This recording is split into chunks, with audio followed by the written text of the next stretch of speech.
Pemilihan Wali Kota Surabaya 2024 kurang 8 bulan lagi akan digelar pada 27 November 2024. Ini adalah madu, Surabaya adalah madu. Akan banyak serangga-serangga akan datang, lebah-lebah yang akan datang, gitu. Menarik sekali ini. Selepas dari Pilpres, selepas dari Pileg, saatnya lebih menarik adalah pilkada, sebab pimpinan daerah yang harus kita pilih. Saya kira pilkada Surabaya itu kita sebelum meletakkan pilkada besok kita mengacu dulu sebagai benchmarknya adalah pemilu 2024 yang lalu ya, yang baru saja dilakukan. Nah ini sangat penting sekali menjadi benchmark bahwa terjadi polarisasi politik di tingkat nasional. Nah, itu kemudian memberikan satu nilai dan ada juga banyaknya praktek-praktek yang jual beli suara juga terjadi di banyak daerah, bahkan di Surabaya saat itu. Ini membuat kemudian polarisasi yang kemarin itu adalah bahwa ada orang beranggapan bahwa ini kandangnya partai A, partai B, partai C, atau misalkan Surabaya adalah kandang partai. Nah itu kan runtuh semua. Ada sejumlah nama yang berpotensi maju di Pilwali Surabaya 2024, baik sebagai calon wali kota maupun calon wakil wali kota. Dari nama itu yang dipastikan maju di Pilwali Surabaya 2024, wali kota incumbent Eri Cahyadi. Kalau kepuasan di angka 60 gitu Mas ya, yang harus kita lihat itu seharusnya kalau ingin mencalonkan kembali itu angka paling aman itu sebenarnya di angka 75 ke 80. Tapi kalau 60 ini sebenarnya posisinya risky, dia tricky sekali. Kenapa? Karena ada hal yang seharusnya perlu diperhatikan betul oleh petahana. Jika tidak mampu dikelola dengan baik, itu bisa fatal pada ketika dia maju kembali running pada November 2024 nanti. Karena apa? Misalkan ini data-data di bawah, ketidakpuasan beberapa warga, terutama misalkan kelompok-kelompok calon ASN. Katakanlah kalau di Surabaya kurang lebih sekitar 20.000 atau 40.000. Itu kan lumayan besar angkanya untuk kalangan itu.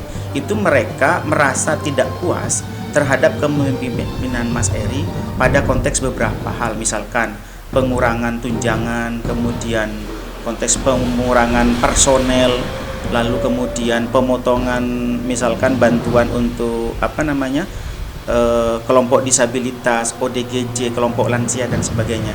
Ini kan hal-hal yang bisa jadi isunya minor untuk konteks Surabaya, tapi kalau tidak dikelola dengan baik justru akan menimbulkan efek salju yang bisa berakibat fatal jika misal pada akhirnya Mas Eri diusung kembali oleh PDIP. 60% masih tinggi warga Surabaya, untuk kinerja kan gitu ya. Ya semoga bisa lebih tinggi lagi untuk akhir-akhir ini kan gitu. Meskipun PDIP Perjuangan belum menentukan calon yang akan diusung sebagai calon wali kota di Pilwali Surabaya 2024, nama kuat Eri Cahyadi dan Armuji masih layak disandingkan.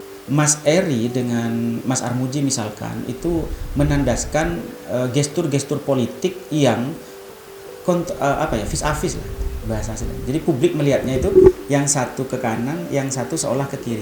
Meskipun ketika harus tampil di depan publik secara satu duet periode 2020-2025 itu ya, itu masih memungkinkan keduanya itu nampak kayak akur.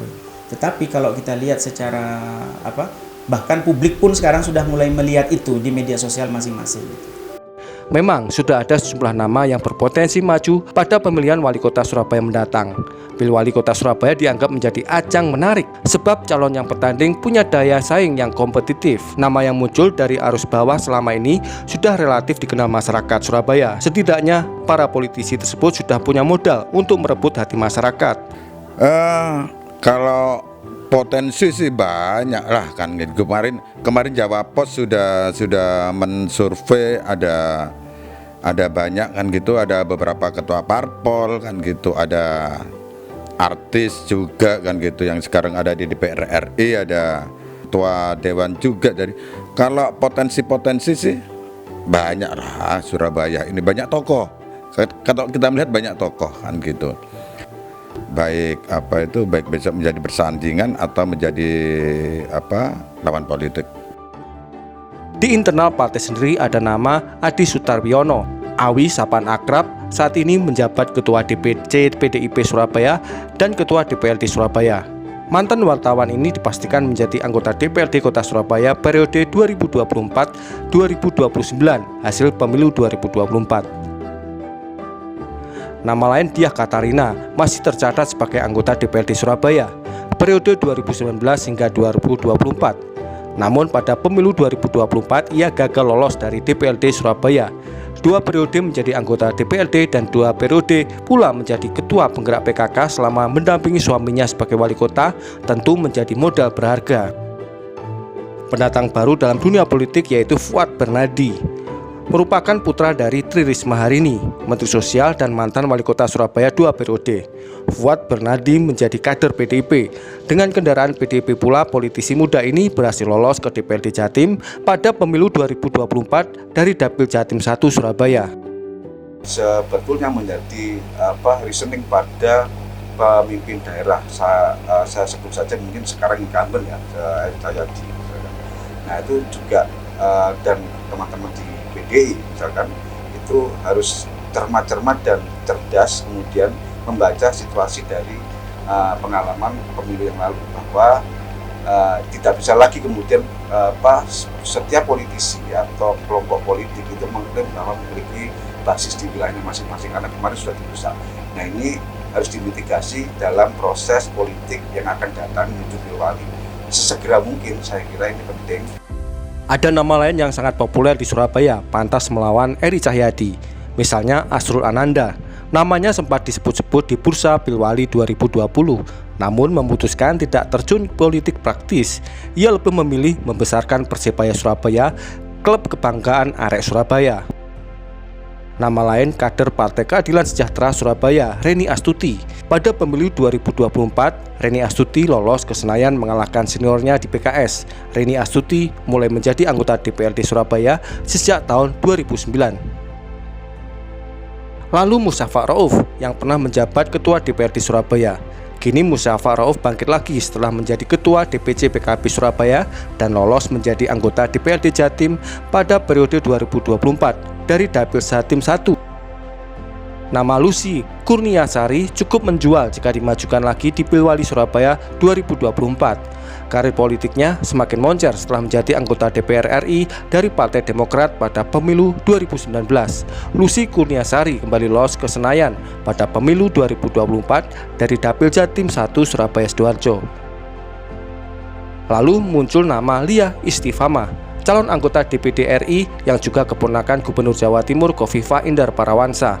Ning Lia mencuat ke publik pada gelaran Pilwali Surabaya 2024. Sebelumnya pada Pilwali Surabaya 2020 namanya juga muncul. Serta Ketua DPC Gerindra Surabaya yang juga anak kandung Bambang Haryo Soekartono namanya mulai muncul sebagai baca wali Surabaya. Setelah berhasil memperoleh suara terbanyak caleg DPRD Provinsi Jawa Timur, muncul nama Bambang Haryo Soekartono juga harus diperhitungkan. Nama lain Ahmad Dhani Prasetyo. Sebelum menjadi kader Partai Gerindra, musisi kelahiran Surabaya 26 Mei 1972 ini adalah pendiri band Dewa 19. Pada pemilu 2024 ini, Ahmad Dhani lolos ke Senayan dari Dapil Jatim 1 Surabaya Sidoarjo. Melalui Dewa 19, Ahmad Dhani memiliki fans setia bernama Baladewa.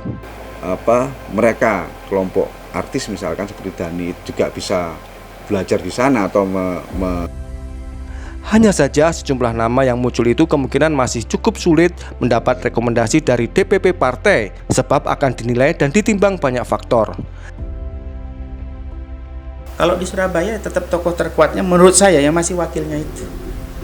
Selain karena tokoh kawakan, gesturnya menendaskan sejak awal harmonis yang tidak harmonis, artinya kan berarti di balik layar bekerja.